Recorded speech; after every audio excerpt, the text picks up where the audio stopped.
تصدرت البلوجر المصرية بيج ياسمين محركات البحث خلال الساعات الماضية بعد إعلان الأجهزة الأمنية في مصر القبض عليها في واقعة أثارت جدلاً واسعاً على مواقع التواصل الاجتماعي.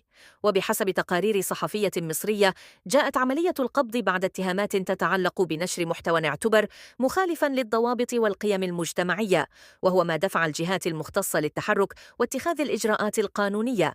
كشفت التقارير أن القبض على بيج ياسمين جاء على خلفية نشرها فيديوهات ومحتوى عبر منصات التواصل وصف بأنه غير متوافق مع المعايير العامة ويخالف القيم المجتمعية. كما أشارت مصادر أخرى إلى أن الاتهامات تضمنت نشر محتوى مرئي مثير للجدل، الظهور بأسلوب اعتبره البعض مخالفاً للأعراف، إثارة الجدل بشكل متكرر عبر السوشيال ميديا. وفي بعض التقارير تم ربط القضية أيضاً باتهامات تتعلق بإهانة صورة المرأة المصرية، وهو ما زاد من حدة التفاعل حول الواقعة.